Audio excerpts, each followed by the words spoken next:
The crimson silence arrives. The first sign that something was wrong came from the farming communes of Charvine. The Velith were not a warlike species. Their chitinous frames stood tall and graceful. Their compound eyes reflected the soft amber light of their twin suns, and their 4 delicate hands had built a civilization spanning 14 worlds through trade, art, and patient diplomacy. 12 billion souls called the Velith Accord home. They had known peace for 6 generations. The plague cared nothing for peace. It started with farmer Thelris, who woke one morning to find crimson crystals growing beneath the joints of his exoskeleton. By midday, the crystals had spread across his thorax.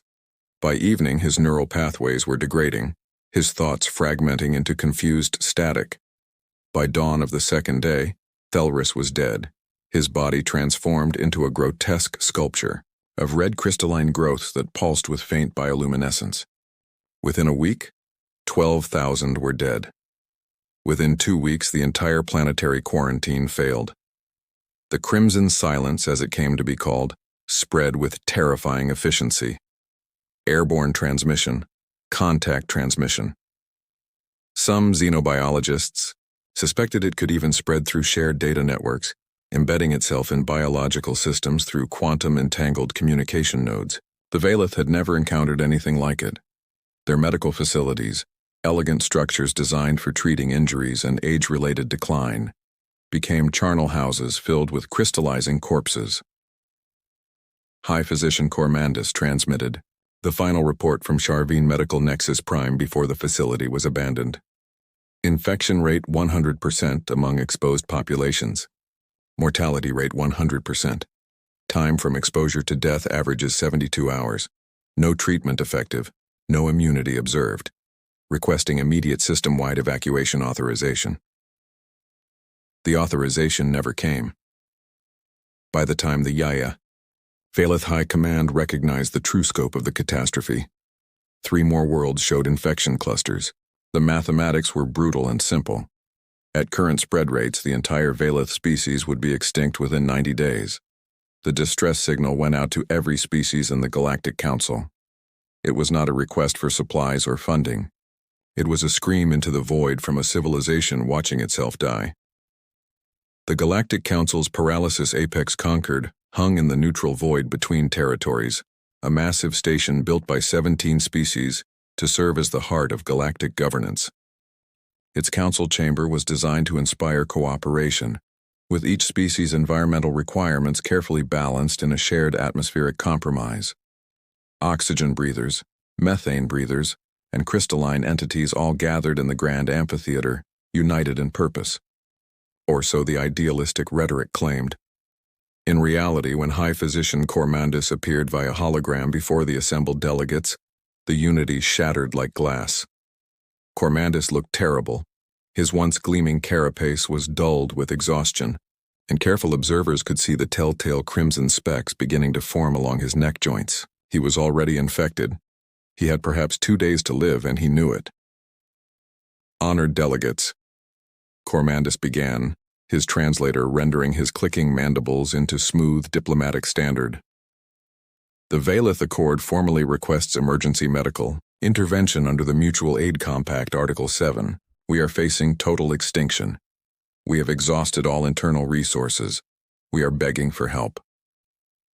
The Thovian hegemony delegate, a massive bipedal creature covered in thick gray hide, was the first to respond. The hegemony extends its deepest sympathies to the Velith people. However, we must consider the safety of our own populations. We cannot risk exposure to this. Crimson silence. Our borders are hereby sealed to all Velith traffic until the crisis is resolved. One by one, the other species echoed similar sentiments.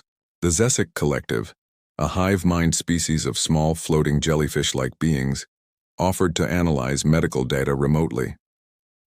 We will contribute our computational resources to modeling potential treatments, their spokesman announced. However, physical intervention is not possible given contamination risks. The Forian Assembly promised financial assistance for future rebuilding efforts. The implication was clear. They expected there to be no one left to rebuild. The Keltheran Empire offered to provide funeral rites counselors, via secure quantum communication. Cormandus listened to each response with growing despair. His compound eyes, capable of seeing in spectrums unknown to most species, watched the delegates carefully. He saw fear in every gesture, every carefully worded statement. They were not being cruel. They were simply terrified. "Is there no one willing to help us?" Cormandus asked, his voice breaking protocol by showing raw emotion. "Are we to die alone while the galaxy watches?" The chamber fell silent. Then Cormandus collapsed. Medical drones rushed to his holographic projector's location, but everyone knew it was pointless. The crimson crystals had spread across his entire body during his speech. He had perhaps hours left. The hologram flickered and died. Ambassador Chen Wei of the Terran delegation sat quietly in the human observation section, a small area granted to the newest members of the Galactic Council. Humanity had only made first contact 40 years ago, emerging from their isolated system with advanced fusion drives and a disturbing enthusiasm for encountering new civilizations. Most species found humans unsettling. They smiled with their teeth showing. They came from a high-gravity death world, where nearly everything was poisonous, predatory, or both. They had survived 6 separate near-extinction events on their own planet, but they had been granted provisional council membership as a gesture of inclusive diplomacy. Now Ambassador Chen stood. "The Terran Coalition will respond," she said simply. Every eye analog in the chamber turned toward her. The Thovian delegate's translator conveyed skepticism. "Ambassador Chen, surely you understand the risks. This plague has defeated Velith medical science. With all respect to your species' recent technological development, what could humans possibly offer that the Velith themselves cannot provide?" Chen Wei smiled. It was not a warm expression. Earth Fleet Strike Group Gamma is already en route to Velith space. They will arrive in 47 hours. We did not wait for your debate. Shock rippled through the chamber. You deployed a military fleet without council authorization? The Zesic Collective's spokesmind sounded genuinely confused. "The Mutual Aid Compact specifies medical response teams, not warships. We sent what was necessary," Chen replied. "If you wish to file a formal protest, the council secretary will provide the appropriate forms. If you wish to help the Velith, you will clear your borders and allow our ships through." She sat down, ending the discussion. The council erupted into chaos, but Ambassador Chen Wei simply accessed her personal datapad, reviewing the fleet manifest one more time. 40 human vessels, 12 of them hospital ships equipped with the most advanced medical facilities humanity could build. And 28 of them were dreadnoughts. The fleet arrives at Sharveen. The survivors on Sharveen had given up hope. In the 3 weeks since Farmer Thelris had died, the planet's population had collapsed from 4 billion to just under 2 billion. The dead vastly outnumbered the living, and the quarantine zones established by desperate Velith authorities had failed one by one. Entire cities stood empty, their streets lined with crystallized corpses that glowed faintly in the darkness. Young Velith scholar Nestara watched the sky from the observation dome of her family's sealed habitat. Her parents were dead. Her 3 siblings were dead. She remained alive only because she had sealed herself in the research facility's decontamination wing and refused to leave for any reason. Food was running out. Water recycling was failing. It would not matter soon. She had accepted death. Then the sky tore open. 40 ships emerged from faster-than-light transit in a perfectly synchronized formation that spoke of military precision. Nestara had studied enough galactic history to recognize various species' vessel designs. These were unlike anything in the databases. They were human ships. The hospital vessels were massive, white-hulled constructs bristling with docking ports and medical bay indicators. They looked capable, efficient, and reassuring. Nestara felt hope kindle in her chest for the first time in weeks. Then she saw the escort fleet. The human dreadnoughts were nightmares given form. Dark gray hulls covered in angular armor plating. Weapon ports running the entire length of their kilometer-long frames. Point defense grids that could atomize incoming missiles. And most terrifying of all, the massive spinal-mounted cannons that could crack planets. Why would a medical relief mission bring warships? The answer came immediately. Every communication channel lit up simultaneously as a human voice cut through the static. Attention all Valeth vessels and ground stations. This is Admiral Kyra Okonkwo of the Terran Coalition Fleet. We are assuming command of all Sharveen orbital space under Quarantine Protocol ETA 9. No vessels will enter or leave this system without our authorization. This is not negotiable. Medical teams will deploy within 2 hours. Comply with all human instructions. Admiral Okonkwo out. The siege begins. The Valeth planetary governor transmitted from the capital city's secured bunker, her voice shaking with confusion and fear. Admiral Okonkwo, we appreciate your arrival, but we requested medical evacuation, not military blockade. Our people need to be transported to safe worlds for treatment. Admiral Okonkwo's response was immediate and crushing. Governor, our analysis indicates the Crimson Silence has a 3-week incubation period with pre-symptomatic transmission. Any evacuation would spread the plague across the galaxy. We will not allow that. Medical treatment will occur on site. No one leaves. You are condemning us to death. We are preventing galactic extinction. Stand by for landing operations. The human transport shuttles descended like a swarm of metal insects.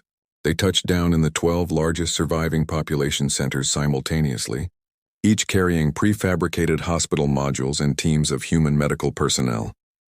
Nestara watched the nearest shuttle land 3 kilometers from her habitat. She sealed her environmental suit, gathered her courage, and ventured out for the first time in 2 weeks. The human field hospital was already half erected by the time she arrived. The medical teams moved with frightening efficiency. They wore full containment suits that looked more like combat armor than medical gear, with integrated weapons mounts and reinforced plating. Each human was accompanied by an armed security officer, carrying what appeared to be military-grade firearms. A human medic noticed her approach and gestured for her to stop. Name and symptom status, the medic said through a translator. Nestara, scholar, no symptoms. I have been isolated for 14 days. The medic scanned her with a handheld device that pulsed with blue light. Biosignature reads clean. Proceed to intake station 3. Follow the green markers.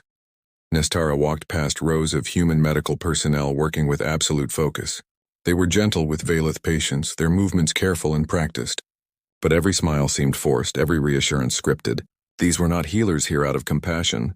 They were soldiers following orders. The intake process was invasive. Blood samples, neural scans, full-body imaging. The humans cataloged every aspect of her biology with mechanical thoroughness. When it was over, a human doctor approached her. The doctor was an older woman with gray hair and kind eyes, but her hands moved with surgical precision. You are uninfected, the doctor said. You will be relocated to Clean Zone Alpha 7. Do not leave the zone under any circumstances. If you develop symptoms, report immediately. Food and water will be provided. Do you understand? Yes, but what about treatment? Can you cure this plague? The doctor's expression flickered with something that might have been regret. We are working on it. Follow your instructions. Stay alive. That is all we can ask. Nestara was loaded onto a transport vehicle with 30 other clean-scanned Valeth and taken to a sealed compound surrounded by human guards. The compound had food, water, medical supplies, and comfortable sleeping quarters. It also had guard towers with armed humans watching every movement. It was a comfortable prison. Over the following days, Nestara watched through the compound's observation windows as the human operation unfolded. Medical teams worked around the clock testing and treating infected Valeth, but the treatment success rate was horrifyingly low. Most infected still died. And then she saw the red tags. Human soldiers were moving through survivor camps, scanning every Valeth they encountered. Those showing early infection signs received a red biosignature tag attached to their carapace. Tagged individuals were immediately separated from the clean population and moved to isolated medical facilities. Nestara watched a Valeth mother torn from her children, her desperate clicking pleas ignored as human soldiers carried her away. The children screamed. The mother screamed. The humans did not stop. A human medic stood nearby, watching the scene with cold professionalism. Nestara approached the fence separating them. "Why are you doing this?" she demanded. "That woman just lost her children." The human medic looked at her with exhausted eyes. "That woman is infected. She has 48 hours before neural collapse. If she stays with her children, they die too. We separate her, we save them. Containment saves more lives than comfort. You are monsters, we are doctors. There is a difference. You will understand that difference when you survive. The medic walked away, leaving Nestara shaking with horror and confusion. The humans had come to save them, but their salvation felt like damnation. And somewhere in orbit above, 28 dreadnoughts waited with weapons powered and targeting solutions locked. The galaxy had expected compassion. It was about to learn what human mercy actually looked like. The eradication begins 6 days into the human operation. The containment failed. Nestara woke to the sound of alarms screaming across every frequency. Through the observation windows of Clean Zone Alpha 7, she could see human soldiers rushing toward the perimeter in full combat gear. Searchlights cut through the darkness, illuminating something that made her blood run cold. The Eastern Medical Isolation Facility was glowing crimson. The infected Valeth inside had reached terminal stage simultaneously, and the crimson silence had evolved. The crystalline growths were no longer contained to individual hosts. They were spreading across surfaces, walls, equipment. The entire facility had become a massive infectious node, pumping plague particles into the atmosphere at an exponential rate. Human containment teams attempted to seal the breach, but the infection was spreading too fast. Nestara watched through digital feeds as red crystalline tendrils crept across the ground, reaching toward the clean zones like hungry fingers. Then she heard the voice that would haunt her nightmares forever. All personnel, this is Admiral Okonkwo. We have a catastrophic containment breach at Site 7. Infection is spreading beyond our ability to contain through ground operations. I am authorizing Containment Protocol Sigma. All human personnel within the target zone have 4 minutes to reach minimum safe distance. Begin immediate evacuation. May God forgive us. Nestara did not understand what Protocol Sigma meant. Not until the sky caught fire. The human dreadnought Unbreakable Dawn repositioned in orbit, its massive spinal cannon rotating toward the surface. Targeting lasers painted the infected medical facility and the surrounding 3-kilometer radius in pale blue light. The Valeth planetary governor's voice cut across all channels, shrill with panic. Admiral Okonkwo, what are you doing? There are still survivors in that zone. Stand down immediately. Admiral Okonkwo's response was delivered in a voice devoid of emotion. Governor, the infected zone contains approximately 2 million Valeth. Current infection spread models indicate that without immediate action, the entire planetary population will be infected within 72 hours. I am not asking for permission. I am informing you of necessity. Brace for impact. You cannot do this. This is mass murder. I am ordering you to... The lance of coherent energy that descended from orbit erased the governor's words along with everything else in the target zone. Nestara watched through the compound's radiation-shielded windows as a pillar of white-hot plasma carved into the surface of Charvine. The infected medical facility vaporized instantly. The crystalline growths ignited like magnesium, burning with such intensity that they created their own atmosphere of superheated gas. The shockwave flattened everything within 5 kilometers. 2 million Valeth died in 4 seconds. But the crimson silence died with them. The human fleet did not stop. Over the next 12 hours, 4 more orbital strikes eliminated infection clusters that breached containment. Each strike was preceded by evacuation warnings.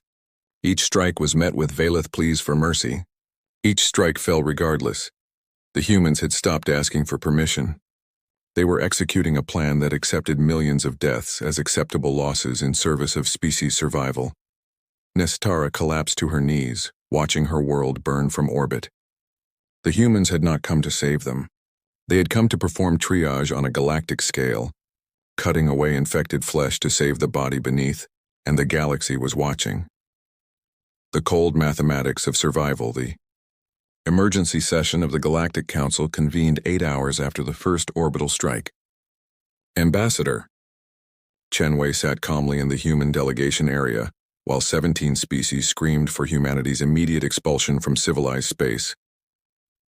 The Thovian hegemony delegate's massive frame shook with rage. The humans are committing genocide. They are slaughtering millions of Valeth under the guise of medical intervention. This is an act of war against a council member species. The Zesic Collective's spokesmind pulsed with agitation. Our computational models did not predict such extreme measures. The humans are operating outside all established medical ethics protocols. They must be stopped. The Fourian Assembly representative, a crystalline being that communicated through light refraction, cast patterns of condemnation across the chamber walls. Humanity has revealed its true nature. They are not healers. They are destroyers.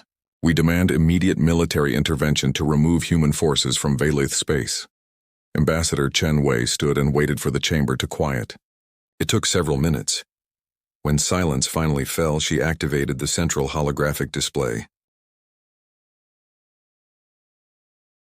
Admiral Kyra Okonkwo appeared, broadcasting live from the bridge of the Unbreakable Dawn. She wore the dark gray uniform of the Terran Coalition fleet, and her face showed the exhaustion of someone who had not slept in 6 days. Behind her, tactical displays showed Charvin's surface, marked with red infection zones and green containment sectors. Honored delegates, Admiral Okonkwo began, her voice steady despite the visible strain. I understand you are upset. You are witnessing actions that violate your cultural understanding of appropriate medical response. Allow me to explain why I am not stopping. She gestured, and the holographic display shifted to show infection spread models, mathematical curves plotted across 3-dimensional space, each line representing a possible future. This red line represents the crimson silence's spread without intervention. Total Valith extinction in 30 days. Complete extinction. 12 billion deaths. The line terminated in a flat 0. This yellow line represents traditional medical quarantine approaches, isolation, border controls, careful treatment of infected individuals. Valith extinction in 45 days. You gain 2 weeks. 12 billion still die. This green line represents aggressive pharmaceutical intervention with experimental treatments. We attempted this approach for the first 4 days of our operation. Treatment success rate was 11%. Valith extinction in 60 days with 800 million survivors scattered across refugee camps, traumatized and broken. Admiral Okonkwo's expression hardened. And this blue line represents Protocol Sigma, surgical elimination of infection vectors, forced containment with military enforcement, experimental treatment development using mass infection data, calculated acceptable losses. The blue line showed a sharp drop, then stabilized. Final Valith population, 10.2 billion survivors. Species preservation, 85%. We lose 1.8 billion to save 10.2 billion. That is the mathematics. That is the choice I made. The chamber erupted in protest, but Admiral Okonkwo's voice cut through the noise like a blade. Humanity has faced this choice before, she shouted. On Earth, we have made these decisions 6 times in our recorded history. We have burned our own cities to stop plagues. We have quarantined our own people behind military blockades. We have sacrificed millions to save billions. Every single time we were called monsters. Every single time our species survived. She leaned forward, her eyes blazing with intensity. You want to know why we brought warships to a medical crisis? Because we knew what would be necessary. We knew that compassion without strength is just slow-motion genocide. We knew that your definitions of mercy would let an entire species die while you debated ethics. The Thovian delegate's translator conveyed outrage. You chose who lives and who dies. What gives you that right? Admiral Okonkwo's response was quiet and devastating. No, we chose how many live. You chose none. She gestured to a secondary display showing the Galactic Council's own timeline. 3 weeks of debate, 0 medical teams deployed, 0 ships sent. The other species had let the Valith die while discussing appropriate response protocols. We did not ask for your permission, because we knew you would never give it. We did not wait for your approval because waiting means extinction. We came, we acted, we saved who we could. And if you wish to condemn us for that, then condemn us. But the Valith will still be alive to witness your condemnation. The Admiral's image flickered. Strike Group Gamma will complete our mission regardless of Council approval. If you wish to remove us by force, you are welcome to try, but I suggest you wait until we are finished. Admiral Okonkwo out. The transmission ended. The council chamber fell into shocked silence. Ambassador Chen Wei spoke into that silence. The Terran Coalition will accept formal censure for violating medical ethics protocols. We will pay any fines the council deems appropriate. We will attend any tribunal you convene, but we will not apologize for saving a species you abandoned. She sat down. The debate continued for 6 more hours, but it was meaningless. The humans were not stopping. and no species was willing to engage Terran dreadnoughts in combat to make them stop. The galaxy could only watch as humanity waged war against death itself. The turning point 8 days into the human operation, Nestora witnessed something that changed her understanding of everything. A human medical team entered Clean Zone Alpha 7 and requested volunteers for experimental treatment testing. The treatment had been synthesized from samples taken from over 200 infected Valeth at various stages of the disease. It was untested, potentially lethal, and represented humanity's best hope for an actual cure. 50 Valeth volunteered, including Nestora. The treatment process was agonizing. The human-designed antiviral agent attacked the crimson silence at the molecular level, breaking down the crystalline structures while simultaneously flooding the body with synthetic proteins that repaired neural damage. Nestora spent 3 days in a medical coma while her body fought a war between infection and cure. When she woke, the human doctor who had processed her intake was sitting beside her bed. "How do you feel?" the doctor asked. "Alive," Nestora managed. Her voice was weak, but her mind was clear. "Did it work?" 60% success rate among the volunteers. We lost 20, saved 30. It is not good enough, but it is progress. The doctor's expression was unreadable. "We are modifying the treatment based on the results. Next batch should be 70% effective." Nestora's mind was still foggy, but something clicked into place. "You said you took samples from 200 infected Valeth. How did you get samples from so many at different infection stages?" The doctor was quiet for a long moment. "We let some die," she finally said. "In the first 3 days of our operation, we could have treated more aggressively. We could have attempted to save individuals showing early infection signs. Instead, we observed. We studied.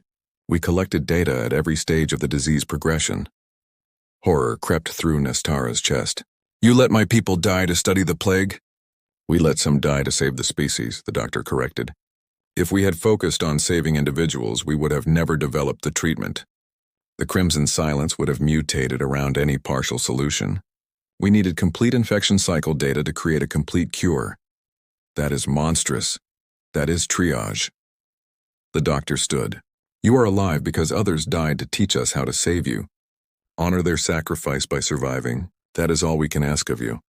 The doctor left, and Nestora was alone with the terrible knowledge of what human mercy actually meant.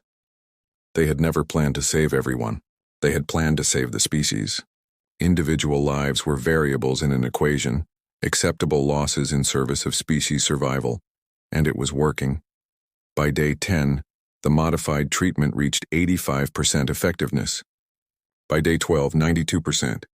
The infection curve was not just flattening. It was reversing. The crimson silence was being eradicated. Victory and the price day 16 marked the official end of the crisis. Admiral Okonkwo broadcast across all Valeth channels.